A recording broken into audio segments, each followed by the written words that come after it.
Sanjay Banerjee sir, thank you so much for coming in joining all of us. हम आपका तहे दिल से सर धन्यवाद करते हैं।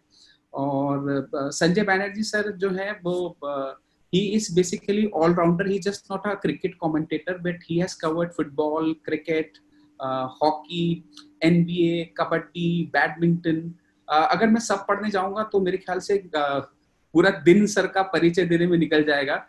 Since the topic is sports journalism and very specific to cricket commentary, तो संजय सर ने 2020 वर्ल्ड कप भी में भी कमेंट्री की है। वर्ल्ड कप 2011 जो भारत में हुआ था उसकी भी कमेंट्री की है। चैंपियंस ट्रॉफी इंग्लैंड में जो 2008 में हुई थी उसके लिए भी सर ने कमेंट्री करी है। हॉकी के बड़े नोटेड टूर्नामेंट सर ने कवर करे हैं, Azlan Shah, champions trophy, world cup hockey, pro kabaddi league, kabaddi world cup, NBA के सर ने 3 सीजन जो है वो किए हैं, 2016, 17, 18, 19, 10 स्पोर्ट्स के लिए। And sir has worked with All India Radio. He has worked with TV Japan, NHK, Tokyo. He was sports editor with Sara TV Network, editor news, and presently he's freelancing with Star Sport and Sony ESPN. Welcome you sir. Welcome you from bottom of our heart. Thank you नवीन, बहुत बहुत शुक्रिया आपका। और सबसे पहले मैं आप तमाम लोगों का शुक्रगुजार हूं कि आपने एक बेहतरीन मौका दिया मुझे बच्चों से बात करने का, अपकमिंग जर्नलिस्ट का, जिन पर काफ़ी जिम्मेदारी है आगे आने वाले दिनों में। स्पोर्ट्स जर्नलिज्म जो आपका टॉपिक है, जो आपने जी बताएं। एक सर मैं लूंगा क्योंकि आपके साथ हमारे साथ 2 और स्टॉलवर्ड्स हैं सर जिनसे हमने काफ़ी कुछ सीखा है। तो मैं रिक्वेस्ट करूंगा मेरे कलीग डॉक्टर राजीव कुमार पांडा से, अगर वो ओगरा सर को थोड़ा सा इंट्रोड्यूस कर दें। हालांकि उनको इंट्रोड्यूस करने का मतलब है सूरज को रोशनी दिखाना, बट फिर भी कुछ Good afternoon, sir. Good afternoon, Sanjay sir. Actually, today in the panel we have, along with Mr. Sanjay Banerjee, we have Professor Ashok Ogra sir. He is the founder director of APJ Institute of Mass Communication, currently advisor to the group APJ Education Society.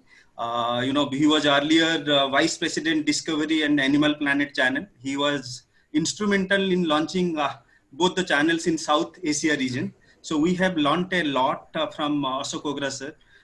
Currently, Professor Sajal Mukherjee sir, he is our director. He is an advertising veteran, more than 40 years of experience, and involved in lots of media innovations.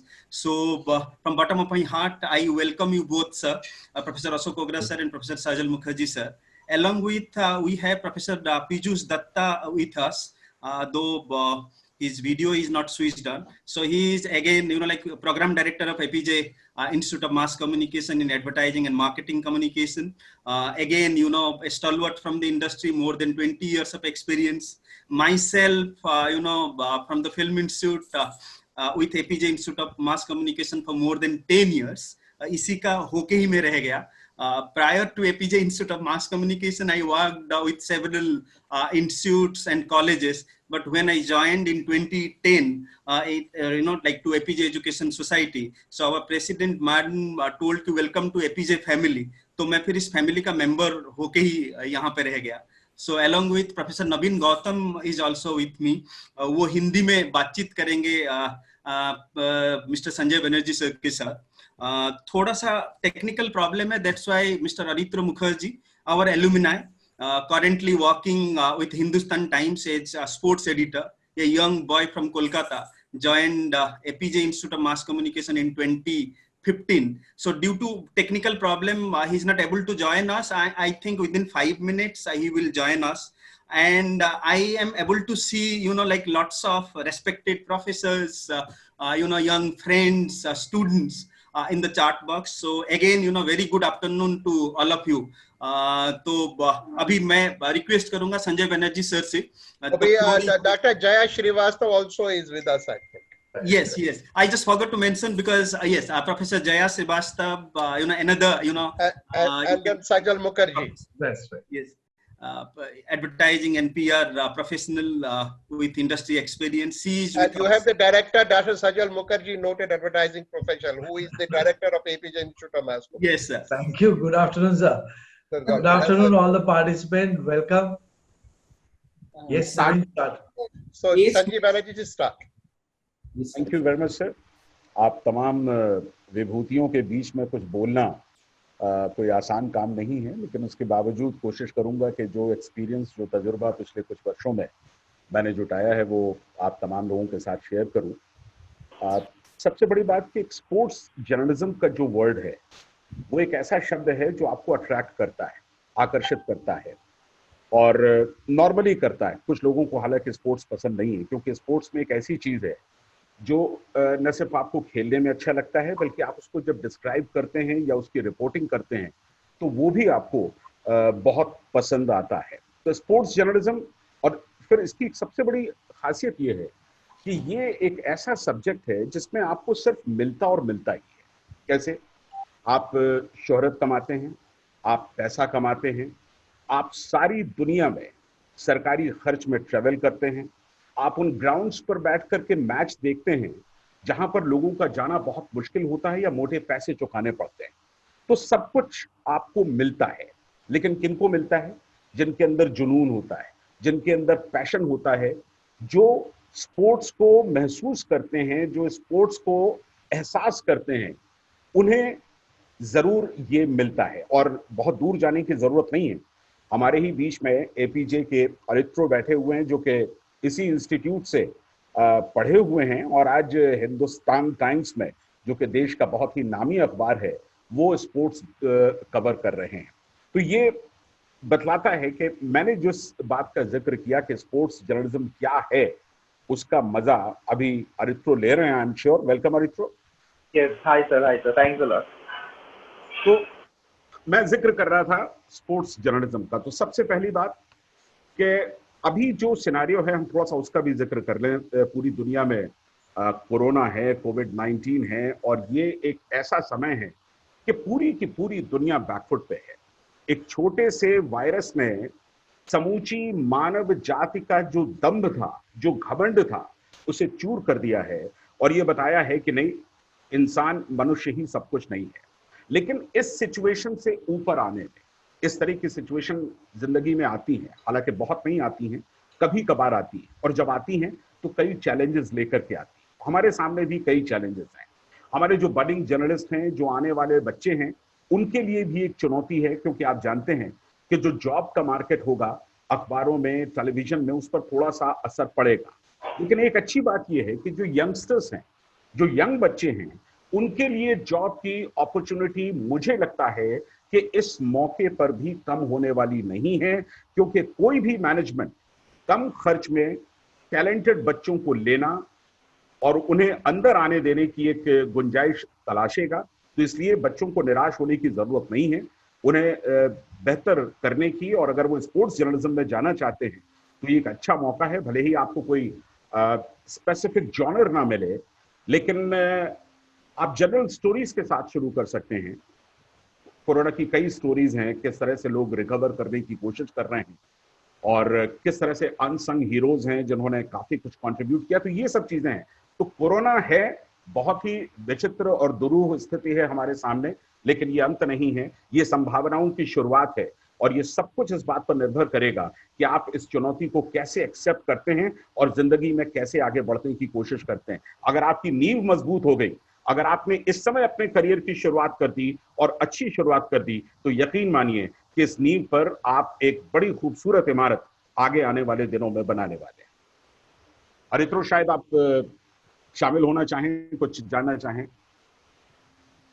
Ji sir, आपने मतलब जो introduction दिया वो बहुत ही सही था, और मैं मतलब आपसे अग्री करूं, क्या कहूँ आपसे, मतलब मैं अभी भी स्टूडेंट की तरह ही हूँ। तो first of all, thank you to all the APJ professors. It's a big honor. You considered me a part of this panel, to be a part of this discussion.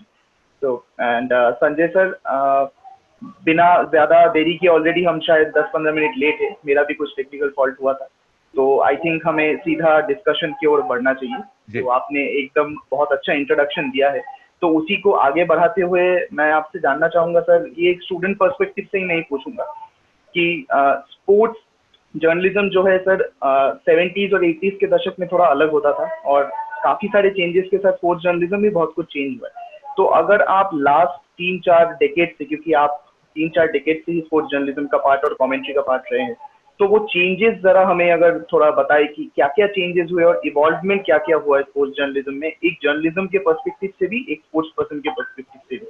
जी देखिए, मुझे लगता है कि अगर आप जर्नलिज्म की बात करें तो आज से 30-40 साल पहले या 3-4 दशकों पहले जिनका आपने जिक्र किया, जो खेल पत्रकारिता थी, स्पोर्ट्स जर्नलिज्म था, उसे आप क्लासिकल म्यूजिक के साथ कंपेयर कर सकते हैं।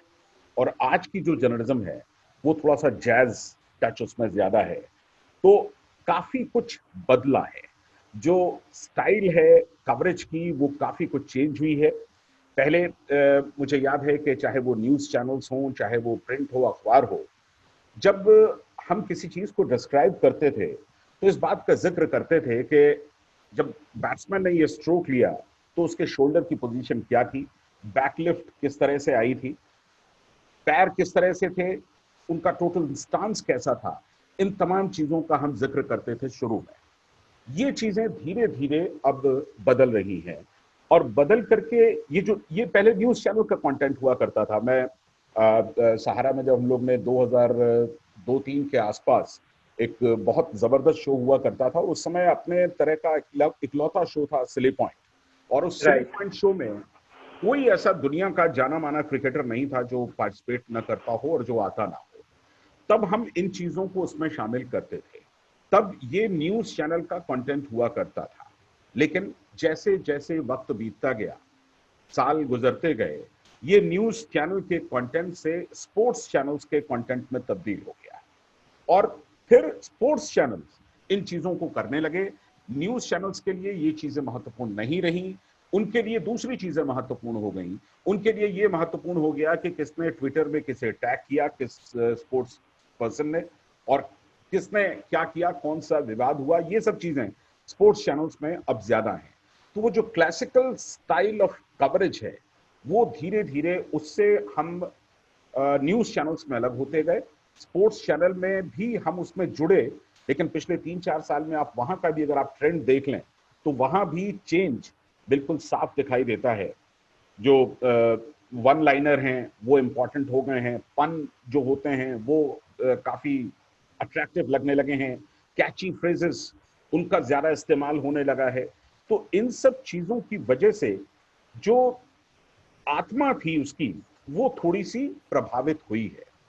और अब वहां पर प्लेयर्स के बीच में खाने पीने के जो शोज हैं वो भी चल रहे हैं, सब कुछ चल रहा है, मीन्स उसको एंटरटेनिंग बनाने की कोशिश की जा रही है। तो हम मेन जो एकदम जिसको आप कहते हैं गूढ़ पत्रकारिता, उससे हटते हुए थोड़ा सा डाइल्यूट हो रहे हैं, हम उसमें एंटरटेनमेंट का फुट डाल रहे हैं। और वो शायद इसलिए भी जरूरी है कि वक्त के साथ बदलना ये जरूरी है, अगर आप नहीं बदलते हैं तो आप आउटडेटेड हो जाएंगे।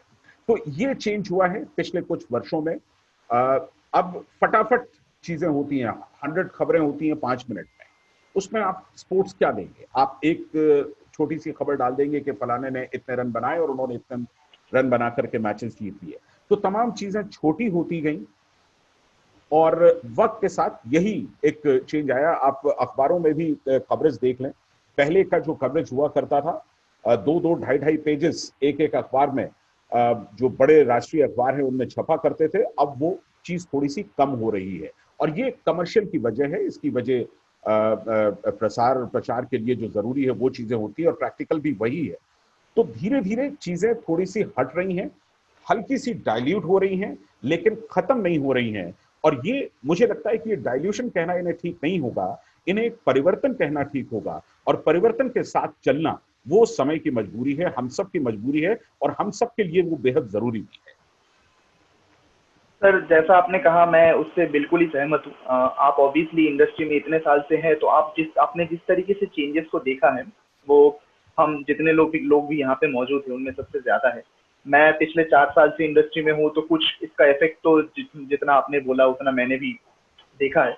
लेकिन सर, अगर मान लीजिए हमारे साथ आज बहुत सारे स्टूडेंट्स मौजूद है, बडिंग जर्नलिस्ट भी है, उनमें से कई ऐसे भी होंगे जो आगे जाके एक खेल पत्रकार बनना चाहेगा या कमेंटेटर बनना चाहेगा, सर ये जो आपने कहा कि हल्का सा हम मूल जो क्रिकेट या फुटबॉल या हॉकी की आलोचना है उससे थोड़ा सा हट के हम क्रिकेटर्स के लाइफ में थोड़ा सा इंफोटेनमेंट, थोड़ा सा स्पोर्ट्स और एंटरटेनमेंट मिला के चलने की कोशिश कर दे, तो क्या अगर मैं एक बडिंग स्पोर्ट्स जर्नलिस्ट हूँ, मुझे इस बात की चिंता करनी चाहिए कि मेरा फ्यूचर शायद थोड़ा ब्लीक हो, शायद मेरे लिए अपॉर्चुनिटीज थोड़े कम हो आगे जाके, क्योंकि मैक्सिमम हमारे इंडिया के जो न्यूज चैनल्स है खासकर, चाहे वो इंग्लिश हो हिंदी हो, उनमें स्पोर्ट्स चैनल का कंटेंट काफी कम हो गया। तो क्या मुझे चिंता की जरूरत है अगर मैं आगे जाके स्पोर्ट्स जर्नलिस्ट बनना चाहता हूँ इंडिया में? देखिए, मुझे एक तो ऐसा नहीं लगता कि न्यूज़ चैनल्स में स्पोर्ट्स का कंटेंट, ये ज़रूर है कि कम हो रहा है लेकिन ख़त्म हो जाएगा ऐसा लगता नहीं। तो वो संभावनाएं वहाँ पर कायम हैं, 19-20 का फर्क है और वो रहेगा। लेकिन अगर एक तरफ संभावनाओं में थोड़ी सी कमी आ रही है तो दूसरी तरफ एक बहुत विशाल बाजार आपका इंतजार कर रहा है।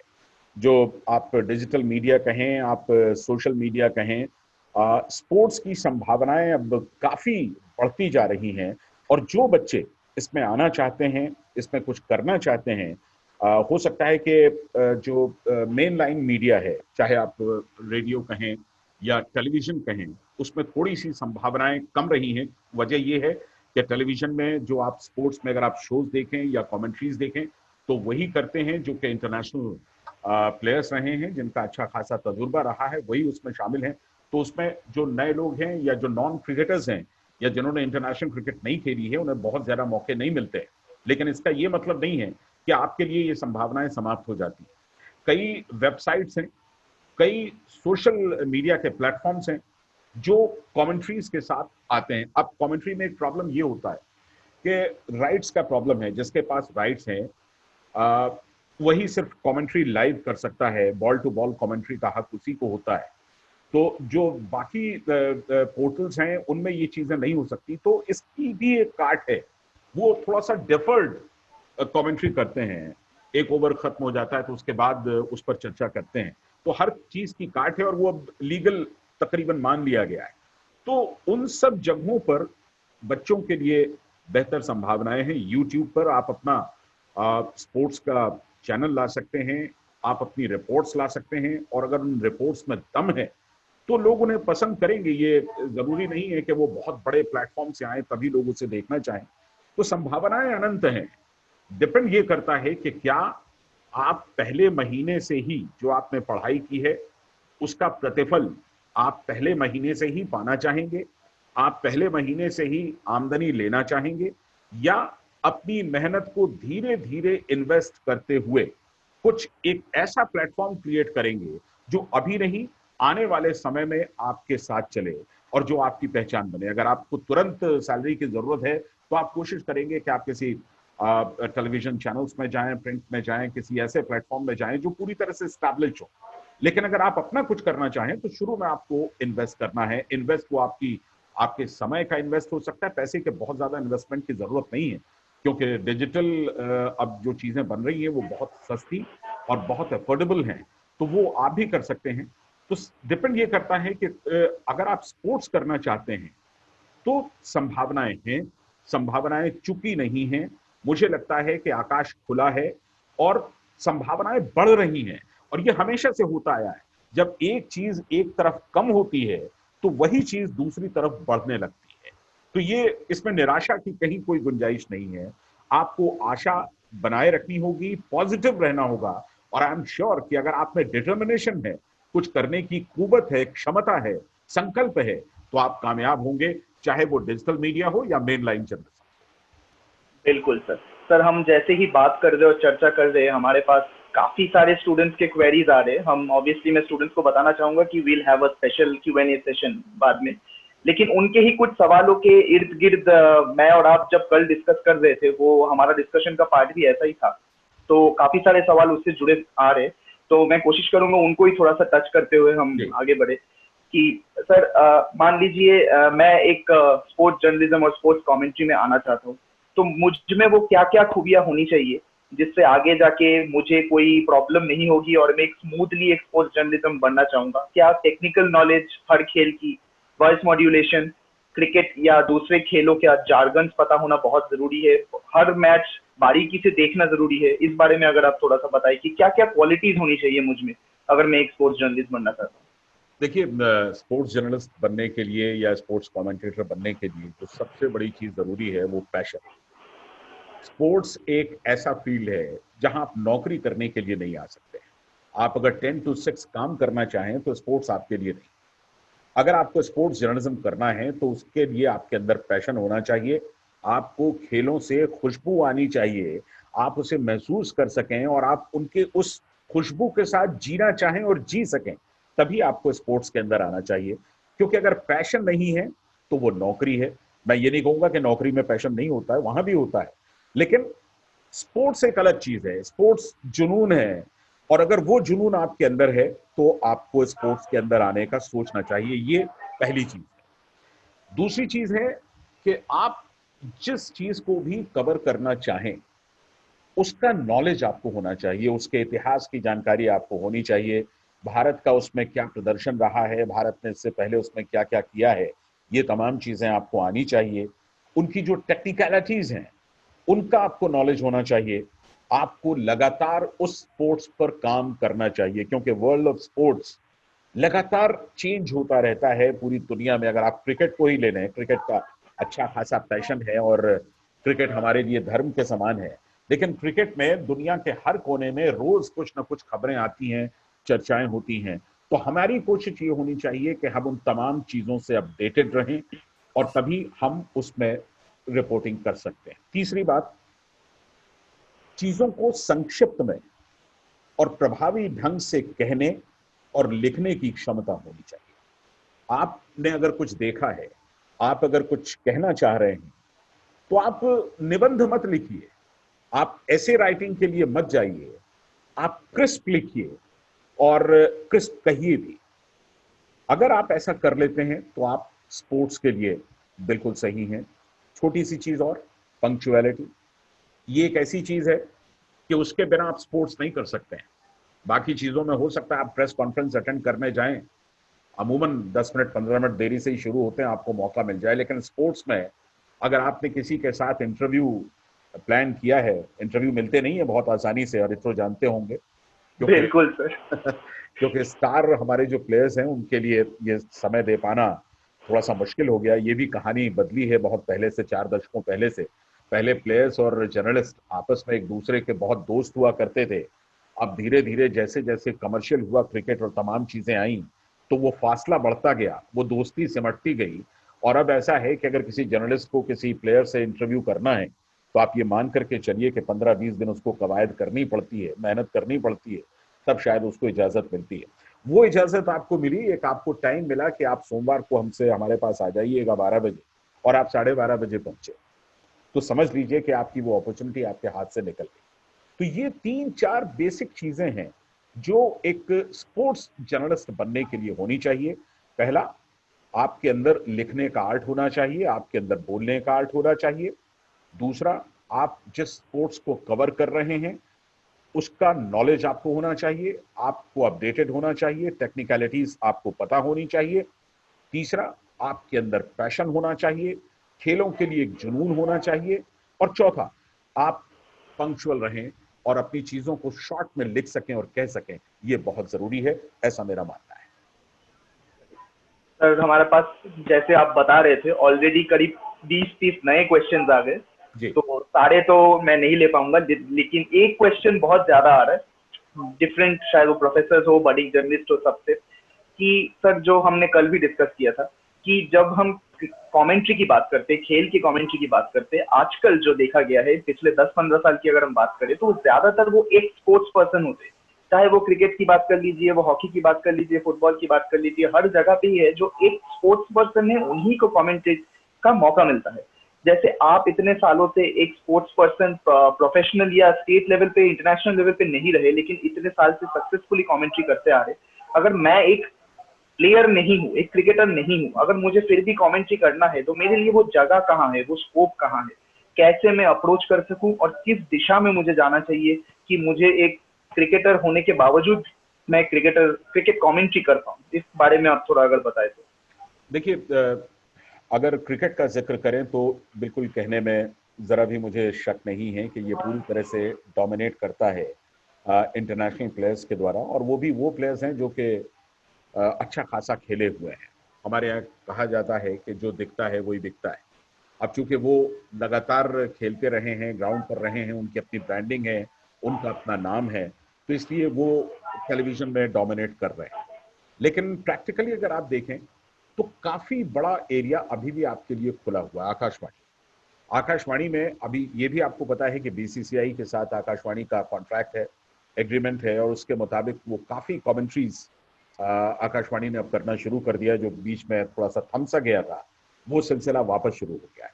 आकाशवाणी में कमेंट्री करने के लिए आपको बेसिक जो चीजें हैं, अगर आपको फील होता है कि आपकी भाषा अच्छी है, आपकी आवाज ठीक ठाक है, और आपको गेम का नॉलेज है, आप के अंदर एक फ्लो है और आप फ्लो के साथ कमेंट्री कर सकते हैं, तो आकाशवाणी में आप ऑडिशन दे सकते हैं। आकाशवाणी की सबसे अच्छी बात यह है कि पूरे देश में जितने सेंटर हैं ऑल इंडिया रेडियो के, सब जगह कोई ना कोई प्रोग्राम एग्जीक्यूटिव एक होता है जो कि स्पोर्ट्स का इंचार्ज होता है। आप उनसे बात कर सकते हैं, उन्हें टेलीफोन पे बात करें, उनसे मिल करके आएं, और होगा ये कि वो आपसे एक एप्लीकेशन लेंगे। एप्लीकेशन लिखने के बाद वो आपसे कहेंगे कि फलाना दिन या फलानी डेट को कोई मैच चल रहा होगा, वो आपको बुला लेंगे कि आप आ जाइए। आप वहां पहुंचेंगे, 15 मिनट का एक पीस वो आपका रिकॉर्ड करेंगे, और ये 15 मिनट का पीस जो होगा वो ऑफ एयर होगा।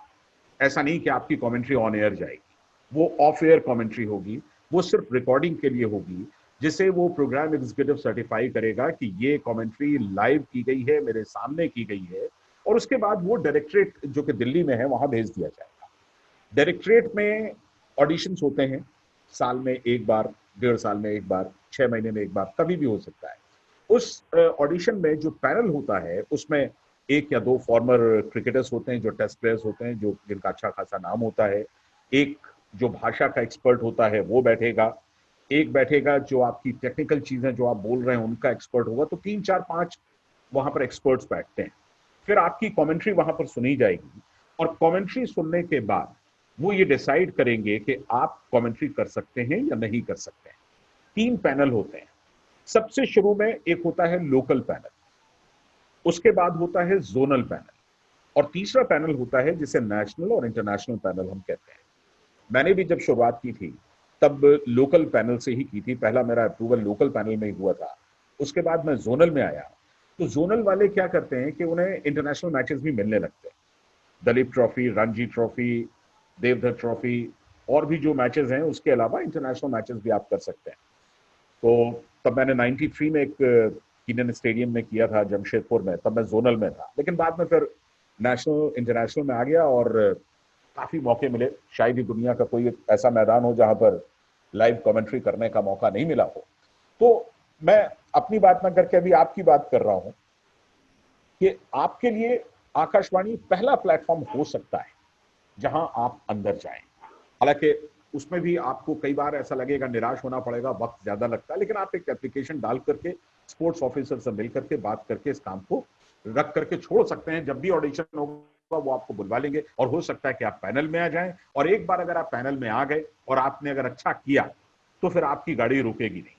मेरा बैकग्राउंड पूरी तरह से रेडियो का बैकग्राउंड है, लेकिन पिछले तकरीबन 6-7 साल से मैं टेलीविजन के लिए कमेंट्री कर रहा हूं। बहुत फर्क है रेडियो कमेंट्री में और टेलीविजन की कमेंट्री में, बहुत बड़ा फर्क है। तो आपको उस फर्क को चेंज करना होगा, आत्मसात करना होगा, बदलना होगा खुद को। और ये बहुत, देखिए, लर्न करना आसान है, लेकिन अनलर्न करना वो बहुत मुश्किल होता है। आपने जो सीखा हुआ है सारी जिंदगी, मैं जिस स्टाइल से कमेंट्री करता रहा हूं, अब स्टार में या सोनी में मैं उस स्टाइल से कमेंट्री नहीं कर सकता। टेलीविजन इंटायरली डिफरेंट मीडिया है, वहां पर आपके पास आंख भी है और कान भी है, और रेडियो में सिर्फ कान है, आंख नहीं है। रेडियो में सिर्फ कान है, और रेडियो कमेंटेटर जो कमेंट्री कर रहा है वो ये मान करके कर रहा है कि आपको कुछ दिख नहीं रहा है। वो अपने शब्दों से, अपनी बातों से एक चित्र उकेरेगा कैनवास पे, और वही आपके मन मस्तिष्क पर रच बस जाती है। तो पहला प्लेटफॉर्म आपके लिए रेडियो हो सकता है। दूसरा प्लेटफॉर्म, आजकल कई वेबसाइट्स ने कमेंट्रीज शुरू की हैं, छोटे छोटे प्रोडक्शन हाउसेस हैं, और हालांकि इनमें कमेंट्री में थोड़ा सा राइट्स का प्रॉब्लम है, वो उसकी एक लीगैलिटी अलग है, लेकिन उस लीगैलिटी से बचने के लिए भी दूसरे रास्ते हैं। वो रास्ते इस तरह से हैं कि आप उसको थोड़ा सा डिफर कर सकते हैं, या जिस समय मैच चल रहा हो आप बैठ करके उस पर डिस्कशन कर सकते हैं, तो इनके जरिए आप जा सकते हैं। आप खुद ब खुद घर पर बैठ करके छोटे छोटे कैप्सूल बना करके सोशल मीडिया पे डाल सकते हैं, यूट्यूब पे आप अपने चैनल कर सकते हैं। अब आप कहेंगे कि हम करते रहेंगे, लोग देखेंगे ही नहीं, ऐसा नहीं होगा। अगर आप में स्पार्क नहीं है तो लोग नहीं देखेंगे, लेकिन अगर आप में है और आपको लगता है कि आप अच्छा कर सकते हैं तो लोग देखेंगे। और ये सिर्फ 1 मिनट या 1 दिन का खेल होता है। आपने किया, किसी सही जगह पर किसी ने देखा, उसे आपकी कमेंट्री पसंद आई, वो आपका नंबर दूसरे से लेकर आपको कॉल कर देगा, आपको उसे कॉल करने की जरूरत नहीं होगी। और ऐसा होता है, ऐसा मेरे साथ भी हुआ है और ऐसा कई लोगों के साथ होता है। हम किसी जगह पर अगर हमें कुछ चाहिए है, कमेंट्री चाहिए, हम लगातार फोन करते रहे, बॉस मैं कमेंट्री करना चाहता हूं, मैं कमेंट्री करना चाहता हूं, वो भी बैठ करके बोर हो जाएगा, यार ये क्या बार बार एक ही बात करता रहता, कमेंट्री करना चाहता हूं। कमेंट्री करो। तो मैं इसीलिए कह रहा हूं कि ये जो प्लेटफॉर्म्स हैं, इन पर अगर आप अपने छोटे छोटे कटिंग पीसेस डालते रहेंगे तो हो सकता है कि वो किसी दिन स्पार्क कर जाए, किसी की सही जगह पर वो पहुंच जाए और आपकी किस्मत खुल जाए। तो ऐसा होता रहा है, ये मीडियम है, आप इसमें कोशिश करें। दूरदर्शन से भी कमेंट्री होती है, आप उसके लिए ट्राई करें। आप अपनी सबसे पहले तो एक बढ़िया रिकॉर्डिंग खुद ब खुद आप टेलीविजन पे मैच देखें, और टेलीविजन पे मैच देख करके आप 10-15 मिनट का एक पीस खुद रिकॉर्ड कर लें। आप उसको रिकॉर्ड करके उसे जगह तक पहुंचाएं, लोगों तक पहुंचाएं। अगर वो अच्छा है तो आई एम श्योर कि आपको बुलाया जाएगा और आपको मौके भी मिलेंगे। तो कमेंट्री की संभावनाएं हैं। अरित्रो, जैसा आपने कहा कि क्रिकेट में थोड़ा सा मुश्किल है क्योंकि इंटरनेशनल प्लेयर्स वहां पर हैं, और इंटरनेशनल प्लेयर्स को भी वो अगर इस्तेमाल कर रहे हैं तो आपको उन्हें समझना होगा, कमर्शियल पॉइंट ऑफ व्यू से वो उनके लिए मुफीद होता है, बहुत फायदेमंद होता है। तो ये बातें हैं। नवीन जी शायद कुछ कहना चाह रहे हैं। संजय सर, मेरे पास एक्चुअली बड़े सारे फोन आ रहे हैं, क्योंकि हमारे यहाँ पे बड़ी सारी स्टूडेंट्स जो है वो लड़कियां हैं जी। और वो बोलती हैं कि लड़कियों के लिए कितना स्कोप है स्पोर्ट्स जर्नलिज्म में, और लड़कियों के नाम पर उन्होंने बोला कि अंजुम चोपड़ा को शायद उन्होंने कभी कमेंट्री करते देखा है, तो ये अपवाद है अंजुम चोपड़ा एक नाम। तो कैसे लड़कियां जो है वो मुख्य धारा में आएंगी कमेंट्री के और स्पोर्ट्स जर्नलिज्म? नवीन जी, मुझे लगता है कि अरित्रो के लिए या किसी ऐसे अपकमिंग कमेंटेटर या जर्नलिस्ट के लिए रास्ता मुश्किल हो सकता है, लेकिन लड़कियों के लिए मुश्किल नहीं हो सकता है। उसकी वजह बिल्कुल साफ है कि मैदान पूरी तरह से खाली है, अभी कोई है ही नहीं। आप एक रीमा मल्होत्रा हैं, 2-3 और हैं, एक शर्मा हैं, जया शर्मा हैं, अंजुम चोपड़ा हैं, तो ये 2-3 कमेंटेटर्स हैं जो चलते हैं, जो थोड़ा बहुत कमेंट्री करते हैं। तो लड़कियों के लिए तो इससे बढ़िया माध्यम कुछ नहीं हो सकता। और आप जानते हैं कि अगर लड़कियों के साथ दिक्कत ये है कि उनमें थोड़ा सा ऐसा लगता है कि स्पोर्ट्स में इंटरेस्ट कम होता है कंपैरेटिवली लड़कों से। अगर वो इंटरेस्ट है, अगर वो दिलचस्पी है, वो अगर अपने आप को इम्प्रूव करने के लिए तैयार हैं, तो उनके लिए कमेंट्री का, स्पोर्ट्स जर्नलिज्म का आकाश पूरी तरह से खुला हुआ है। वहां पर उनके सामने अभी कोई चुनौती नहीं है, और यही सही मौका है जब उन्हें अगर इंटरेस्ट है उनका, तो उसके अंदर उन्हें जाना चाहिए। सर, एक और प्रश्न है कि जब हम रेडियो की कमेंट्री सुनते हैं, जब मैं सुनता था, सुनील दोषी एक बड़े प्रख्यात होते हैं, तो वो बोलते थे कि इस मैच का परिणाम तो भविष्य की गर्भ में रखा है। राइट? तो क्या बड़ा शब्दकोश का, भारी भारी शब्दकोश का होना भी जरूरी है जब आप कमेंट्री जैसे व्यवसाय में आना चाह रहे हैं? नहीं, देखिए, भारी शब्दकोश मैंने, अगर आप हेवी वर्ड्स कहें तो शायद उनकी जरूरत नहीं है, अब नहीं। हिंदी, जब तक हिंदी का सम्मान था देश में, तब तक शायद ये शब्द सुनना लोग पसंद करते थे। अब धीरे धीरे इसमें कमी आ रही है। अब बोलचाल की भाषा चाहिए। अब आप अगर कठिन वर्ड्स यूज कर देंगे, आपने कहा कि बल्लेबाज किंग कर्तव्य विमूढ़ हो गया कि वो किस तरह से खेलेगा, तो फिर ये तो ना आप समझेंगे, आप समझ जाएंगे, आप हिंदी वाले हैं, हो सकता है मैं भी समझ जाऊंगा, लेकिन सब लोग नहीं समझेंगे। तो भारी भरकम शब्दों की अब गुंजाइश नहीं है। आपकी भाषा बोलचाल की भाषा होनी चाहिए, लेकिन हाँ, भाषा में एक सम्मोहन जरूर होना चाहिए। आपकी आवाज में, आपके शब्दों में वो बात होनी चाहिए कि आप लोगों को सम्मोहित कर सकें। आपके पास बहुत नॉलेज है, आपने काफी क्रिकेट खेली है, उसके बाद आप रेडियो पे बैठ गए और आपने अपनी आवाज में कमेंट्री करना शुरू कर दिया। लेकिन ब्रॉडकास्ट की वॉइस अलग होती है, ब्रॉडकास्ट का तरीका अलग होता है। और जैसे ही आप करेंगे, एक तो रेडियो में क्या है कि आपको धारा प्रवाह बोलना है, वहां पर कॉमा, पॉज, फुल स्टॉप नहीं है, आपको लगातार बोलना है। तो वो एक तो लगातार बोलना संभव नहीं होता है, वो मुश्किल होता है। और दूसरी बात कि आपकी आवाज में अगर सम्मोहन नहीं है, आपको कितना भी नॉलेज हो, 2 मिनट आदमी आपको सुनेगा और बंद करके दूसरी तरफ चला जाएगा। तो एक कैची वॉइस होनी चाहिए आपकी, आप जो जिस शब्दावली का इस्तेमाल कर रहे हैं वो बोलचाल की भाषा होनी चाहिए, और तभी वो ज्यादा अट्रैक्टिव और लोग उसको पसंद करते हैं। टेलीविजन में बात अब थोड़ी सी डिफरेंट है। मैं इसे भी छू लेता हूं, आपने हालांकि रेडियो का जिक्र किया है। टेलीविजन में क्या है, टेलीविजन में भाषा की जरूरत नहीं है, टेलीविजन में आवाज की जरूरत नहीं है, वो मीडियम बिल्कुल अलग है। वहां पर आपके अनुभव की जरूरत है। अगर आप अनुभवी क्रिकेटर हैं और लोगों ने आपको देखा हुआ है, पहचाना हुआ है, तो फिर वो आप फिट हैं। जो कमर्शियल टेलीविजन चैनल्स हैं हमारे यहाँ के देश के, स्पोर्ट्स चैनल्स हैं, उनके लिए।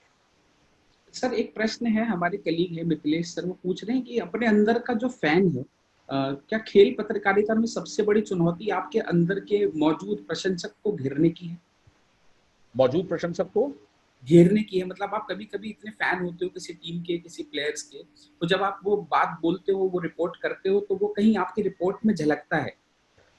अब देखिए, ये एक ऐसा विषय है कि जिस पर आप किसी से बात करें, शायद 100% सच बोलना किसी के लिए संभव नहीं। मैं ये स्वीकार करता हूं कि एक कमेंटेटर को, एक जर्नलिस्ट को पूरी तरह से निष्पक्ष होना चाहिए, और उसे जो अंदर की उसकी भावनाएं हैं वो किसी खास व्यक्ति के लिए, किसी खास टीम के लिए नहीं आनी चाहिए। ये मैं समझता हूं, ये मैं जानता हूं, लेकिन मैं हर बार ऐसा कर नहीं पाता। जब टीम इंडिया खेलती है और अगर वो खराब खेलती है, वो हारती है, तो मेरी कमेंट्री का जोश नदारद हो जाता है। मैं आर्टिफिशियल कमेंट्री नहीं कर सकता। लेकिन वही जब वो जीतते हैं या कोई बैट्समैन हमारा छक्का मारता है, तो पिच हमेशा ऐसी रहती है, और जब दूसरी टीम का छक्का मारता है तो पिच ऐसी आती है। तो वो नेचुरल है, आप चाहे उसको कितना भी नकारें। मैंने बड़े कमेंटेटर्स को सुना है, बड़े जर्नलिस्ट को सुना है कि नहीं ये गलत है, ऐसा नहीं होना चाहिए। वी आर नॉट जस्टिस, हम न्यायमूर्ति नहीं है, हम वो लोग हैं जिन्हें पैशन है स्पोर्ट्स का। तो वो थोड़ा बहुत झलकता है, लेकिन वो थोड़ा बहुत ही हो, वो ज्यादा ना हो। वो आप महसूस करें लेकिन लोग ना महसूस करें, बस इतना एक फर्क, फासला बना करके रखना चाहिए। संजय सर, मैं इस पे एक छोटा सा एड ऑन करना चाहूंगा। मेरा जितना अभी एक्सपीरियंस है इसी रिलेशन से है। फिरोजशाह कोटला में एक इंडिया ऑस्ट्रेलिया का वनडे मैच हो रहा था, 2017 की मैं बात कर रहा हूँ। तो वो मेरा दूसरा वनडे था, इंटरनेशनल वनडे। तो उसमें जब हम कोटला का प्रेस बॉक्स थे, तो आपको सर पता ही होगा कि प्रेस बॉक्स में इंडिया के जर्नलिस्ट और इंटरनेशनल जर्नलिस्ट एक साथ ही बैठते हैं। एक बीच में कोई बैरियर जरूर होता है, बट ऐसा जरूरी नहीं है कि हम इंडिया के जर्नलिस्ट एक साथ बैठेंगे और ऑस्ट्रेलिया के एक साथ बैठेंगे। तो वहां पे हो क्या रहा था कि जैसे हमारा विकेट, हमारा कोई बॉलर विकेट लेता है, तो हमारे जर्नलिस्ट भी क्राउड की तरह ताली मारने लगते। ऑस्ट्रेलिया के जर्नलिस्ट के साथ भी ऐसा कि जैसा एरन फिंच कोई छक्का मारे तो उनके जर्नलिस्ट के मुंह से भी निकले वाह व्हाट अ ग्रेट शॉट। तो ये जो सवाल है कि हम एक जर्नलिस्ट जरूर है, हम एक पत्रकार जरूर है, हम कोशिश करते हैं कि ज्यादा से ज्यादा हम ऑब्जेक्टिव रहे, अपने टीम को सपोर्ट ना करें, लेकिन मैच देखते वक्त वो हल्का सा रिपोर्ट लिखते वक्त भी वो जरूर झलक जाता है। ये मैं भी आपके साथ सहमत हूँ। वो बहुत नेचुरल है यार, आप उससे बहुत दूर जा नहीं सकते। आप कह सकते हैं कि हम ऐसा नहीं करते हैं, हमें ऐसा नहीं करना चाहिए, लेकिन वो आपसे नहीं चाहते हुए भी हो ही जाता है। बिल्कुल। टीवी कमेंट्री का जो एक स्किल्स है, जो जिसमें वो भाषा में रिदम का आना होता है। जैसे जब कमेंटेटर बैट्समैन रन लेता है तो कहते हैं बल्लेबाजों ने आंखों ही आंखों में इशारा करा और 1 रन चुरा लिया। जी। तो ये जो रिदम है ये बच्चे कहाँ से सीखे सर? देखिए, ये सब कुछ ऐसे वर्ड्स हैं ना जो कि आकाशवाणी की रेडियो की कमेंट्री के साथ पूरी तरह से जुड़ गए। अब बल्ले का मुंह खोल दिया, बल्ले का तो मुंह होता नहीं, लेकिन बल्ले का मुंह खो दिया, तो इस तरह की चीजें, दंदनाती हुई गेंद, सीमा रेखा के पार, तो ये सब वर्ड्स हिंदी कमेंट्री के साथ बिल्कुल रच बस गए हैं। और कोई भी आज का बच्चा भी जब कमेंट्री करने की शुरुआत करता है तो जाने अनजाने ये शब्द उसके मुंह से निकल ही जाते हैं। तो ये हिंदी कमेंट्री के ये वर्ड्स हैं और ये पूरी तरह से रचे बसे। एक चीज मैं कहना चाहूंगा, जो हम लोगों का पिछला वो बात थी जिसमें न्यूट्रलिटी की बात थी, पैशन की जो मैं जिक्र कर रहा था पहले, कि स्पोर्ट्स एक ऐसी चीज है कि न सिर्फ खेलने वाले में, उसे कवर करने वाले में, बल्कि आम दर्शकों में भी पैशन होता है। आप बिलीव नहीं करेंगे, क्रिकेट स्टेडियम्स में, ओडीआई में, T20 में 9 बजे से मैच होता है, सुबह 10 बजे से मैच होता है, सुबह 6 बजे से लोग लाइन में लगते हैं, और अगर जब मैच 5 बजे 6 बजे खत्म होता है तो उन्हें घर पहुंचते पहुंचते 9-10 बजते हैं। वो अगर पैशन नहीं है तो कोई नहीं करेगा। वो 12 घंटे 13 घंटे दर्शकों में भी वो पैशन होता है और तभी वो चीज संभव होती है। जी नवीन। सर, बीते सालों में खेल का स्वरूप बदला, टेस्ट मैच से वनडे आया, वनडे से T20 आया, तो क्या उसमें कमेंट्री का स्वरूप भी बदला? बिल्कुल, कमेंट्री का स्वरूप बदला। अब पहले, जैसा कि हमने पहले भी इस बात का जिक्र किया, कि जब आप टेस्ट मैच होता है तो टेस्ट मैच में आपके पास इफरात समय होता है। बॉलर चला बॉल करने, और पहले तो वो बॉल उसने अपनी पतलून से थोड़ी बहुत घिसी, उसके बाद वो बॉलिंग मार्क पर पहुंचा, वहां से उसने दौड़ना शुरू किया। अच्छा, बॉलर टेस्ट मैच है, पेस बॉलर है, तो कम से कम 25-26 कदम उसने दौड़े पहले। तो उसके बाद उस अंपायर को पार किया, फिर बॉल डाली उसने बैट्समैन को। तो आपके पास इतना समय है टेस्ट मैच में कि आप एक एक एक्शन को वहां पर खूबसूरती के साथ बयां कर सकते हैं। बहुत सुकून के साथ बैठ करके आप कमेंट्री कर सकते हैं। लेकिन T20 थोड़ा सा डिफरेंट बॉल गेम है। उसमें एक तो समय की भी बहुत सीमाएं हैं, जल्दी जल्दी आपको ओवर्स पूरे करने हैं। अच्छा, फिर इतने तेज स्ट्रोक्स लगते हैं कि आप अगर 2 छक्के लग गए एक ओवर के अंदर, 3 छक्के लग गए, तो फिर आप नॉर्मल होकर के सधी हुई आवाज में धीमे धीमे कमेंट्री नहीं कर सकते। आपका वो पेस, आपकी गति 7वें आसमान पर होगी। तो वही है कि ये जैज है, T20 और टेस्ट मैच क्लासिकल मैचेस हैं, जहां पर आप शास्त्रीय संगीत सुनते हैं। पहले मध्यमा होता है, आलाप होता है, मध्यमा होता है, फिर द्रुत होता है। तो उस तरह से टेस्ट मैच चलते हैं। और T20 जैज की तरह के शुरू हुआ, झम झम झम झम झम शुरू हो जाता है। तो ये फर्क है दोनों की कमेंट्री की शैली में और स्टाइल में। जो गेम में फर्क है, जो गेम की स्टाइल में फर्क है, वही कमेंट्री के स्टाइल में फर्क है। और ओवर टू यू। हाँ सर, तो मैं अभी सारे क्वेश्चन चेक कर रहा था, तो हमारे पास करीब सर संजय सर और नवीन सर 100 से भी ज्यादा क्वेश्चन आ गए। उनमें हमने लगभग, मान लीजिए इसमें से 20-30 हमने अपने डिस्कशन में टच जरूर कर लिया है जी। तो सर आई थिंक हमें थोड़ा जो रेस्पेक्टिव स्टूडेंट्स या पार्टिसिपेंट्स हैं उनके नाम से अगर हम सवाल लेंगे तो शायद बेटर होगा। ये जैसे एक शोभन जी है, वो पूछते हैं सर कि हम, जैसे हमने इस पे बात भी की थी कि इंटरव्यूज लेना क्रिकेटर्स का जो है, खासकर क्रिकेट की अगर हम बात करें तो काफी डिफिकल्ट है, एक्सेस नहीं मिलता, बीसीसीआई का बहुत ज्यादा रेगुलेशंस है, तो क्रिकेटर्स को कॉल भी करो तो वो मना कर देते हैं। तो यंग जर्नलिस्ट के लिए एक स्पोर्ट्स पर्सन का इंटरव्यू करना कितना ज्यादा मुश्किल है और क्या मार्ग उसे अपनाना चाहिए ताकि उसको दिक्कतें ना हो? शोभन जी का ये सवाल है। जी शोभन, मेरा ऐसा मानना है कि अगर आप किसी ब्रांड के अंदर काम कर रहे हैं और इत्रो हिंदुस्तान टाइम्स में काम कर रहे हैं या कोई टाइम्स ऑफ इंडिया में काम कर रहे हैं, तो आपको इंटरव्यू मिलने में उतनी मशक्कत नहीं होगी जितनी एक ऐसे बच्चे को जो अभी अपने करियर की शुरुआत कर रहा है या जिसका नाम किसी ब्रांड के साथ नहीं जुड़ा हुआ है, उसे थोड़ी सी दिक्कत होगी। ब्रांड के साथ प्लेयर्स को बात करने में कोई खास परेशानी नहीं होती। उसकी वजह यह है कि उन्हें पता है कि यहाँ तिल का ताड़ बनाने की कोशिश नहीं की जाएगी, तो वो जो खबर है वही रखी जाएगी। तो इसलिए वो लोग बहुत इजीली तो नहीं होता है, वो भी इजीली नहीं होता है। अगर अरित्रो को किसी बड़े क्रिकेटर से बात करनी होगी तो अरित्रो को भी स्ट्रगल करना होगा। बिल्कुल सर, वो करना पड़ता भी है मुझे रोज ही। बिल्कुल, उसको भी मेहनत करनी होगी। लेकिन जो आप यंगस्टर्स हैं जो शुरू कर रहे हैं, आप सीधे बड़े स्टार की तरफ मत जाए ना। आप जो छोटे प्लेयर्स हैं, देखिए एक सबसे बड़ी बात यह है, मैं ऐसा फील करता हूं, ये मेरी पर्सनल फीलिंग है, कि चाहे आप प्रसार भारती कहें या हमारे यहाँ के चैनल्स कहें, हम लोग सिर्फ स्टार चेजर बन करके रह गए हैं, जबकि हम में वो कुव्वत है, वो क्षमता है कि हम अपने आप को स्टार मेकर के रूप में तब्दील कर सकते थे। आप ये देखिए कि बड़े जो स्टार्स हैं उसके पीछे हर चैनल दौड़ रहा है। सर एक बाइट दे दिए सर, एक बाइट, एक छोटा सा इंटरव्यू दे दिए सर, उसके पीछे दौड़ रहे हैं। लेकिन एक बच्चा जो कि ट्रेन कर रहा है, लगातार आगे बढ़ने की कोशिश कर रहा है, दीपा कर्माकर को कौन जानता था जब तक ओलंपिक में उसने वो काम नहीं कर दिया, उसको कौन जानता था दीपा कर्माकर को।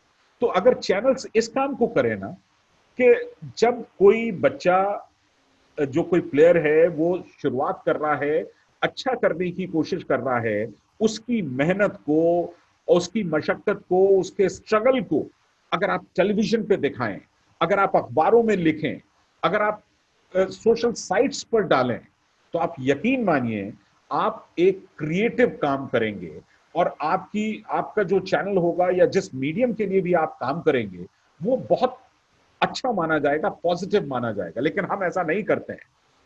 इवन प्रसार भारती आप देख लें, वो टैक्स पेयर्स का उसमें काफी बड़ा पैसे लगते हैं प्रसार भारती को चलाने में, लेकिन वो भी दौड़ते हैं स्टार्स के पीछे। क्यों दौड़ना भाई स्टार्स के पीछे? स्टार्स के पीछे तो चैनल्स दौड़ ही रहे हैं, स्पोर्ट्स चैनल्स दौड़ ही रहे हैं। आप स्पोर्ट्स अथॉरिटी ऑफ इंडिया में कैसे लोग जा सकते हैं, कैसे वहां के कोचेस हैं, गांव से कैसे हम ग्रास रूट पे प्लेयर्स को निकाल सकते हैं, इन चीजों पर आप वो करें ना। और मैं ये कह रहा हूं कि हम क्या है, हमारी एक आदत है कि हम अंधे होकर के भीड़ के पीछे दौड़ते हैं। अगर किसी ने कहा कि आपका कान कौवा काट ले गया, तो हम कौवे के पीछे दौड़ने लगेंगे, अपना कान नहीं देखेंगे कि वो कान कटा है या नहीं कटा है। तो यही हमारी सबसे बड़ी कमजोरी है। अगर सबको स्टार के पीछे दौड़ रहे हैं तो हमें भी स्टार के पीछे दौड़ना है। क्यों दौड़ना है? मत दौड़िए आप स्टार के पीछे, आप कुछ अलग करने की कोशिश कीजिए। और आप यकीन कीजिए कि जब आप कुछ अलग करेंगे तो आपकी पहचान अलग बनेगी। आप नॉर्मल जर्नलिस्ट नहीं कहलाएंगे, आप एक अलग तरह के पत्रकार होंगे और आपकी पहचान बनेगी। तो कोशिश करके देखिए और आजकल तो एक इतना अच्छा मौका है, आप YouTube पर जाएं, इन बच्चों के स्ट्रगल को दिखाएं। अभी ये खेलो इंडिया हो रहा है, यूनिवर्सिटी गेम्स हैं, स्कूल गेम्स हैं, जो बच्चे इतना बढ़िया कर रहे हैं। आप उनके घरों पे जाएं, उनके माँ बाप से मिलें, वो कैसे ट्रेन करते हैं उसको देखें, कितना खर्च आता है, कितना खर्च वो कहाँ से लाते हैं, इन चीजों को कवर करें और आप YouTube पे डालें, आप अपने चैनल्स पे डालें। आप देखिए उन्हें कितने हिट्स मिलते हैं, कितने लोग उन्हें देखना पसंद करते हैं। हम ये मान करके चलते हैं कि लोग स्टार्स को ही देखना पसंद करते हैं।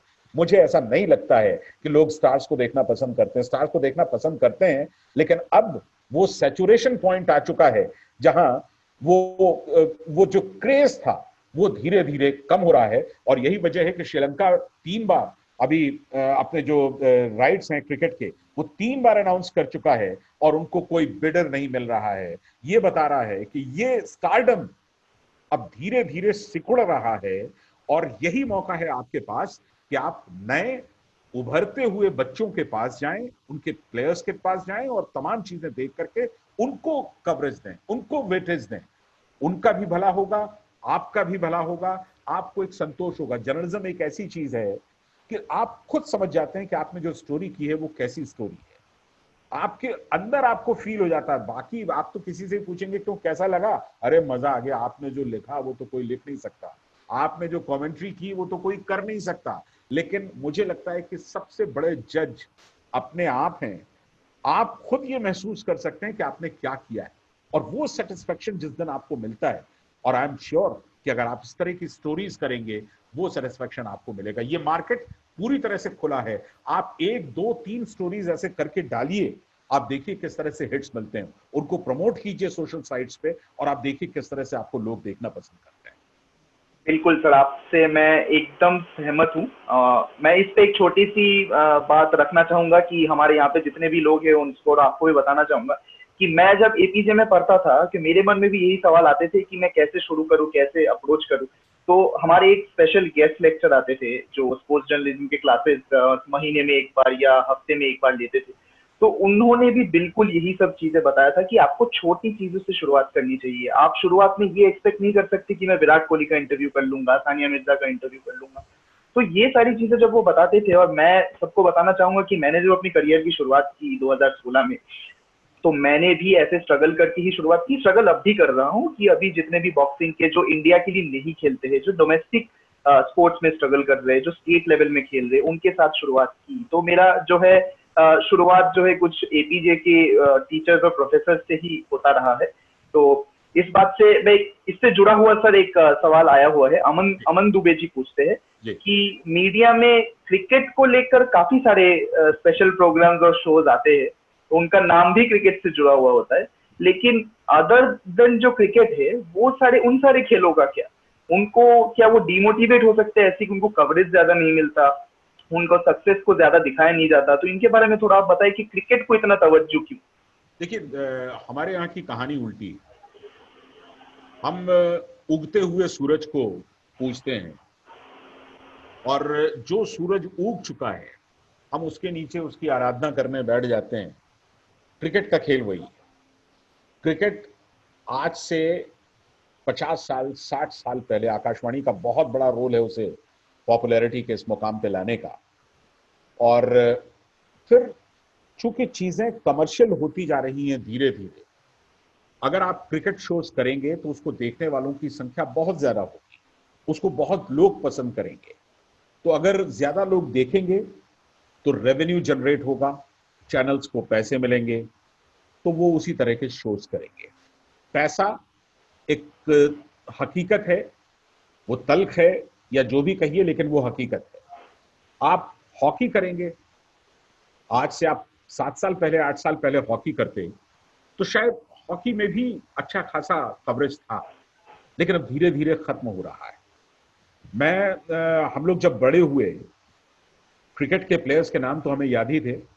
हॉकी के अगर आप बोले 15 प्लेयर्स टीम इंडिया के, तो कई लोग ऐसे थे जो खड़े खड़े गिना दे सकते थे कि हॉकी के 15 प्लेयर्स कौन है। लेकिन अभी आप अगर चाहेंगे भी तो 5 प्लेयर्स के नाम नहीं गिना सकते हैं जो टीम इंडिया में अभी खेल रहे हैं। और उसकी वजह क्या है? उसकी वजह यही है कि मीडिया में कवरेज नहीं है। मीडिया में कवरेज क्यों नहीं है? मीडिया में कवरेज इसलिए नहीं है क्योंकि हॉकी से पैसा आता नहीं है, हॉकी से पैसा मिलता नहीं है। तो ऐसे में मीडिया का मतलब क्या है? मीडिया का मतलब मेन स्ट्रीम मीडिया हम उसे मान करके चलते हैं, लेकिन अब बाकी जगहों पर तो यार गुंजाइश है, आप उस पर हाथ साफ करो ना। आप हॉकी के प्लेयर से बात करो, उन लोगों से काफी संभावनाएं हैं। टेलीविजन का तो हिसाब ये है कि जो दिखता है वो बिकता है, और जो बिकता है वही वो करेंगे। और जाहिर है कि वो कमर्शियल टेलीविजन है, कोई चैरिटी तो कर नहीं रहे हैं। यहाँ पर दूरदर्शन की जिम्मेदारी होती है, दूरदर्शन का रोल बहुत बड़ा हो सकता है बाकी स्पोर्ट्स को प्रमोट करने में। और हमारे यहाँ ये भी है कि अगर कोई स्पोर्ट, अभी हम अगर रेसलिंग में कोई गोल्ड मेडल ले आएंगे तो आप रेसलिंग का पूरा इतिहास तमाम चैनल्स में देख लेंगे, इसलिए कि हमें रेसलिंग में गोल्ड मिल गया। लेकिन मेरा कहना यह है कि आप उस गोल्ड तक के सफर को अगर आप कवर करेंगे तो आप जर्नलिस्ट हैं, और अगर आप सिर्फ उस गोल्ड की खबर को कवर करेंगे तो आप जर्नलिस्ट हैं। चूंकि आप जर्नलिज्म कर रहे हैं, जर्नलिस्ट हैं, लेकिन वैसे नहीं है जैसे एक सच्चे जर्नलिस्ट की परिभाषा होनी चाहिए।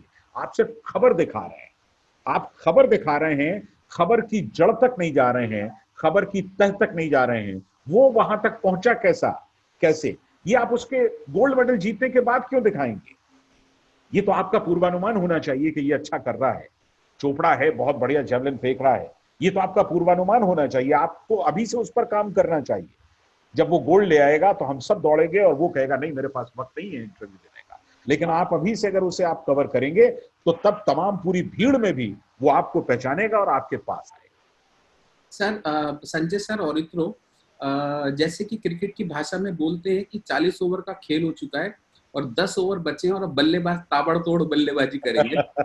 तो हमको 1 घंटा करीबन हो चुका है इस डिस्कशन को, और प्रश्न हमारे पास बहुत अधिक हैं। क्या हम वो ताबड़तोड़ प्रश्न लें और ताबड़तोड़ जवाब दें? तो बिल्कुल T20 फॉर्मेट में। जी बिल्कुल सर, अभी स्लॉग ओवर्स आ गए तो संजय सर हम थोड़ा सा जी बैटिंग भी वैसे करते हैं।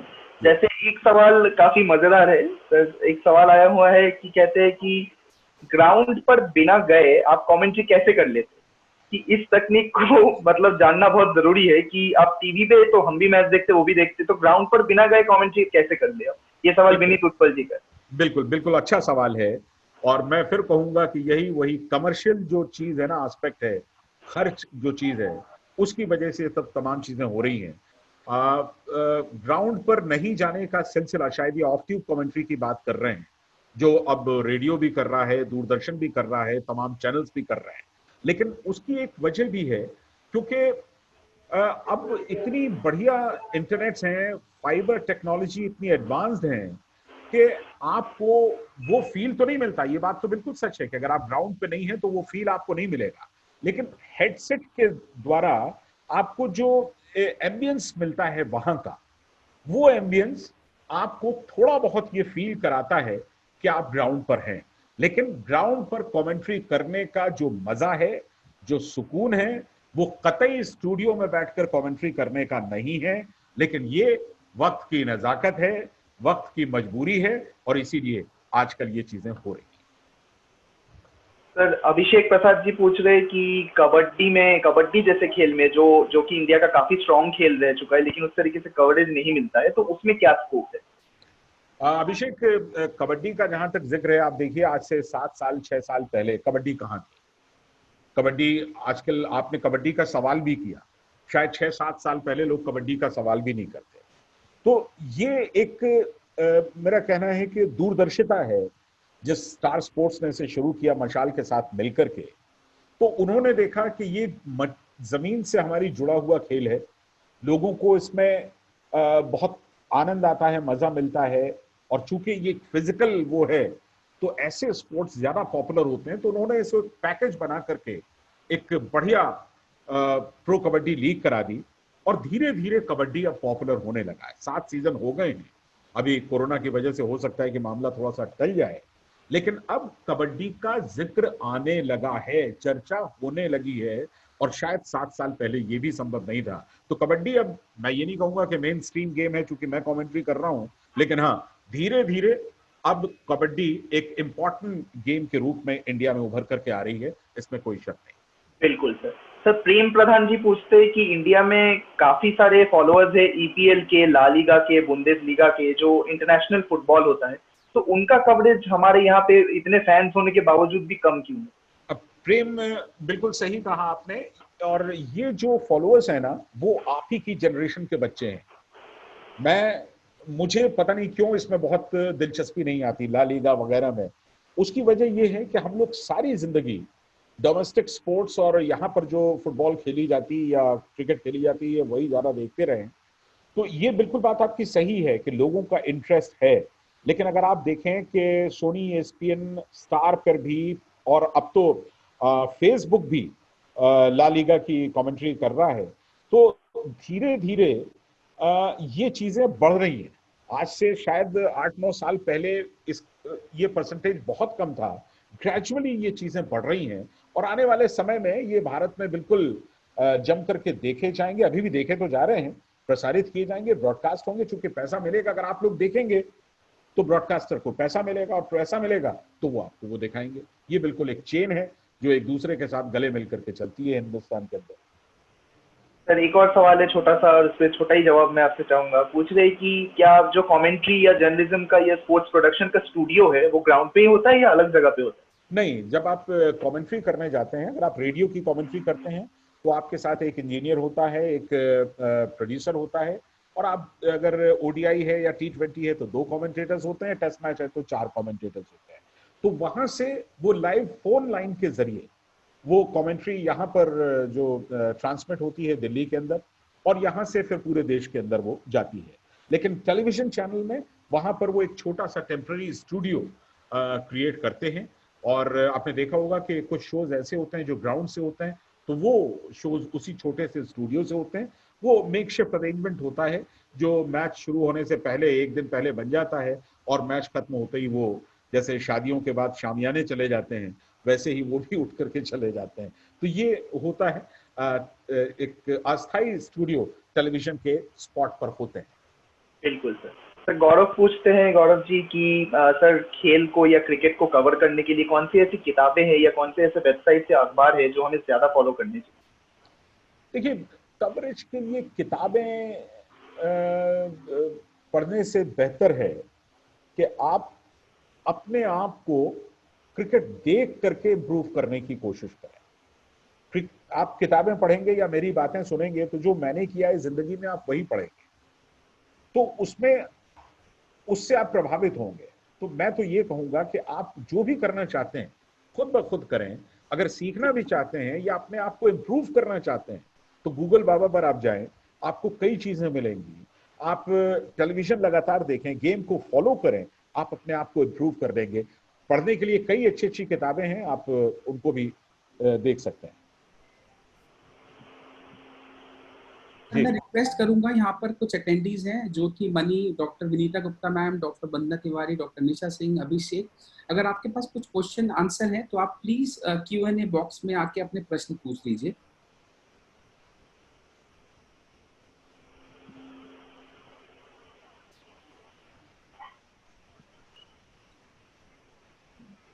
संजय सर, ये कमेंटेटर कर्स्ट जो शब्द है ये आजकल फैशन में है, तो इसके बारे में आपकी क्या राय है? देखिए, होता ये है कि जब आप कमेंट्री करते हैं और किसी प्लेयर की आपने तारीफ करनी शुरू कर दी कि जिस तरह से ये खेल रहे हैं, अब लगता नहीं है कि सैकड़ा इनसे बहुत दूर है, बस चंद लम्हों का, चंद गेंदों का हमें इंतजार करना होगा, और वो चला गया, वो आउट होकर के चला गया, तो हम उसे कमेंटेटर कर्ज के तौर पर देखते हैं। मतलब ये है कि जब आप किसी प्लेयर की काफी तारीफ कर रहे हो और उसी समय आपकी तारीफ सुन करके शायद शर्मा करके वो आउट होकर के चला जाए, तो उसे आप कमेंटेटर कर्ज कहते हैं। ये काफी चलता है, प्रचलित शब्द है, और ये ह्यूमर का शब्द ज्यादा है। सर अभी खिलाड़ियों का बड़ा असर बढ़ गया है कमेंट्री बॉक्स पर, तो आपको लगता है कि ये खेल के लिए ठीक है? यार देखिए, टेलीविजन में बाकी स्पोर्ट्स पे अगर आप देखेंगे ना, तो एक या दो कमेंटेटर होते हैं और एक या दो कलर होते हैं। कलर और कॉलर दोनों में फर्क होता है। कॉलर होता है जैसे हम जैसे लोग हैं जो कि कमेंट्री करते हैं, और कलर वो होता है जो एक्सपर्ट होता है, जो उस खेल को खेला हुआ है, जो एक्सपर्ट है, विशेषज्ञ है, वो साथ में बैठता है। तो मुझे लगता है कि टेलीविजन में भी इस चीज की, क्रिकेट में पूरी गुंजाइश है कि आप फॉर्मर प्लेयर्स को रखें, but not as commentator, but as colour उन्हें आप यूज करें। और क्योंकि देखिए, भाषा, आवाज, तमाम चीजें हैं यार। अब अगर कोई साउथ का प्लेयर लगातार हिंदी बोलने के लिए स्ट्रगल कर रहा है, तब भी हम उसे हिंदी में ही बोल रहे हैं कि आप हिंदी बोलिए, तो ये बताता है कि कितनी निर्भरता है उन लोगों के ऊपर जिनकी ब्रांडिंग है, ना कि उनके ऊपर जो सचमुच अच्छा कर सकते हैं या टैलेंटेड हो सकते हैं। तो जैसे बाकी खेलों में कलर और कॉलर का कॉन्सेप्ट है, वो क्रिकेट में भी किया जा सकता है। एक या दो कमेंटेटर्स हों और एक या दो साथ में इंटरनेशनल प्लेयर्स हों। जी सर। सर मैं बता दूं, जितनी भी अटेंडीज है जिनका हम प्रश्न अभी नहीं ले पाए हैं, उन सबके प्रश्न हम संजय सर को भेज देंगे जी। और हम संजय सर से रिक्वेस्ट करेंगे कि उन प्रश्नों का उत्तर आप हमें दें ताकि हम अटेंडीज को वो उत्तर भेज पाएं। और उत्तरों को अभी जाना पड़ेगा और हमें समय भी सर काफी हो चुका है। तो मैं रिक्वेस्ट करूंगा my colleague doctor Rajeev Kumar Panda से, हमारे director professor Sajal Mukherjee and our advisor professor Ashok Ugra, अगर वो हैं तो वो अपना वीडियो ऑन कर लें। Let Rajiv ask a question. I think he is fan of sports. Sanjay sir, हालांकि यहाँ पे जितने पार्टिसिपेंट्स आए हुए हैं, इन सबको हमने एक छोटा सा वीडियो जो है वो हमने सभी को भेजे थे, और वहां पे वो आपकी आवाज को सुन के जो है यहाँ पे रजिस्टर किए हैं। क्या सर आप अगर मान लीजिए कि इंडिया पाकिस्तान का वो Rajiv, can we Naveen play that right now also? Yes, sir. Okay, Rajiv, let others also listen to it. Those who have not listened. Rajiv असली आवाज सुने. राजीव सर, आप थोड़ा कैरी ऑन करो. Let me open this video. हाँ, carry on. यहाँ पे sir अगर आप वही जो आखिरी लम्हा यहाँ पे अगर आप उसी तरीके के 2 लाइनें अगर आप बोल दें लाइव कमेंट्री. देखिए बहुत मुश्किल होता है राजीव भाई, क्योंकि सामने कुछ नहीं है. आप पर कमेंट्री कर सकता हूँ, आप अगर कोई क्रिकेट का क्लिप चलाते हैं तो मैं कमेंट्री कर दूंगा. जी. Okay, so Rajiv, take up 2-3 more questions before Yes. Naveen gets ready with video. कुछ स्टूडेंट्स का ये सवाल भी था कि क्या अगर उनको स्पोर्ट्स जर्नलिज्म करना है तो क्या वो आप कुछ ऐसे अच्छे उनको इंस्टीट्यूट जाना चाहिए जहां पे जाके उनको प्रॉपर तरीके की अरित्रो कह सकता है. हाँ, क्या वो ट्रेनिंग एंड ऑल ये सब लेके उसको जो है पूरी तैयारी के साथ आना चाहिए स्पोर्ट्स कमेंट्री में? तैयारी करेंगे तो बेहतर है. अरित्रो आप बताएं. सर, जैसा आपने बोला कि पैशन की तो जरूरत बहुत ज्यादा है. पैशन और नॉलेज वो आपको कोई सिखा नहीं सकता. तो वो जब आप उसके साथ आप आएंगे तो ऑब्वियसली यहाँ पे कोई स्कूल का तो है नहीं, तो उतना पैशन आपको डेवलप हुआ होना चाहिए. लेकिन हाँ, उस पैशन को ब्रश अप करने के लिए एक इंस्टीट्यूट जरूर काम कर सकता है. और मैं अपने पर्सनल एक्सपीरियंस से बता सकता हूँ कि एपीजे में मेरे पैशन को कभी मतलब ऐसा बोला नहीं गया कि आप स्पोर्ट्स जर्नलिज्म में नहीं आए या ऐसा कुछ, बल्कि बढ़ावा ही दिया गया. मुझे एक अलग से कंप्यूटर लैब में भेज भी दिया जाता था कि जब मैचेस होते थे कि जाइए आप देख के लिखिए, रिपोर्ट भी लिख सकते हैं आप, वो हमें दिखाइए, हम अपने वेबसाइट में अपलोड करेंगे. तो ऐसा बढ़ा हुआ मुझे इस इंस्टीट्यूट से बहुत ज्यादा मिला है कि मेरे लिए इनफैक्ट ये भी कह सकता हूँ कि बीच में एक स्पेशल पैनलिस्ट का इंतजाम भी किया गया था कि मेरे रिक्वेस्ट की वजह से एक स्पेशल गेस्ट लेक्चर आए थे कि स्पोर्ट्स जर्नलिज्म के ऊपर बात हो जाए, स्पोर्ट्स राइटिंग के ऊपर बात हो जाए. तो हाँ, एक इंस्टीट्यूट का रोल जरूर होता है कि ताकि वो आपके पैशन को और नॉलेज को एक दिशा जरूर मिल पाए, और मुझे यहाँ पे वो बखूबी मिला है. Thank you, Rato. That was wonderful. Piyush, you have anything to add? Piyush? Jaya? Piyush, I'm ready. Okay, let's listen to the video.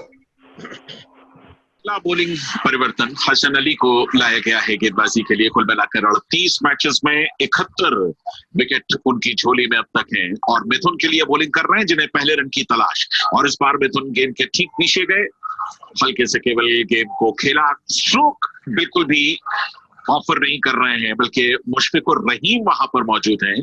Mushfiqur Rahim अच्छा खासा तजुर्बा, 144 रन की इनिंग्स उन्होंने श्रीलंका के खिलाफ खेली थी, जबरदस्त पारी. और इकलौते बल्लेबाज बांग्लादेश के जिन्होंने सैकड़ा ठोका है इस एशिया कप के दौरान. बांग्लादेश इस समय 20 रन 3 विकेट के नुकसान पर. मुशफिकुर तैयार अगली गेंद का सामना करने के लिए. बढ़िया ड्राइव मुशफिकुर का, कोई मौका किसी के पास नहीं. दंदनाती हुई गेंद बाउंड्री लाइन के बाहर 4 रनों के लिए. बेहतरीन चौका, पारी का तीसरा चौका बांग्लादेश. पीयूष, इस चौके के साथ आपका कोई सवाल है? Yes sir. सर एक्चुअली मैं एक चीज पूछना चाहता हूँ कि हाउ मच, ऑल्दो हमारा Hindi language is the national language, but how much is imported the regional language एक स्पोर्ट्स कमेंटेटर के लिए, क्योंकि आजकल सारे चैनल में रीजनल लैंग्वेज. बिल्कुल अच्छा सवाल. जैसा सर ने कहा होगा साहब ने कि रीजनल लैंग्वेजेस में अब काफी स्कोप बढ़ा है, और ये पिछले कुछ दिनों से, माने मुश्किल से 3-4 साल से आप देखें हर स्पोर्ट्स का कम से कम 6-7 लैंग्वेज में टेलीकास्ट हो रहा है, ब्रॉडकास्ट हो रहा है. और आप बिलीव नहीं करेंगे कि हम लोग हिंदी कमेंट्री करते हैं स्टार में या दूसरी जगहों पे, तो हम लोग तो चलिए कोई एक इवेंट हुआ, आए गए, एक इवेंट कवर किया, वापस आ गए. लेकिन रीजनल का हालत ये है कि उनके कमेंटेटर्स पूरे साल बिजी रहते हैं, क्योंकि कुछ ना कुछ इवेंट चलता ही रहता है. या तो उनके स्टेट में चलता है, वो स्टेट का भी कवर करते हैं, और तो इसलिए अच्छा खासा स्कोप है. और not only Hindi, English, regional commentators Bangla में, तमिल, तेलुगु, कन्नड़, अच्छी खासी मराठी, इन लैंग्वेजेस में कमेंट्रीज हो रही हैं. और हर कोई, ऑल चैनल्स अब इस तरफ कंसंट्रेट कर रहा है। Thank you sir, thank you. Only thing I just want to add up, it's because there are a lot of students here. At APJ Institute, the way we have worked out the entire structure of our curriculum and everything, it is not only looking at the sports, but it is for all curriculum, all courses, whatever is the student's passions are, his interest area is, we support and promote them and train them accordingly so that they can pursue and start a good career, for which they join these kind of professional curriculums. Thank you. And I think from today onwards, we also have another visiting faculty in Sanjay Banerjee. That's true, sir. That's 100%. Thank you. Thank you so much, Sanjay sir. Thank you, Sagar sir. Thank you, sir, Rajiv sir. Thank you so much, sir. आप आए, आपने कीमती समय हमारे लिए निकाला। जितने भी अटेंडीज हैं जिनके उत्तर जो हैं वो हम नहीं दे पाए हैं लाइव अभी, उनके उत्तर हम मेल पर आपको एक दो भेज देंगे। Thanks sir. Thank you. बड़े सारे कमेंट सर आपके लिए आ रहे हैं कि ये सेशन बहुत ही अच्छा रहा, और मैं शुक्रिया अदा करना चाहूंगा जितने भी पार्टिसिपेंट्स हैं उन लोगों की, क्योंकि वो लोग इस जो डिस्कशन है, ये जो कन्वर्सेशन था, उसकी रौनक उन्होंने ही बढ़ाए हैं। Thank you very much all the attendees, all the participants, respected professors, my colleagues, and above all Sanjay sir and Aritro. Thanks. Thank you very much. It was an honor.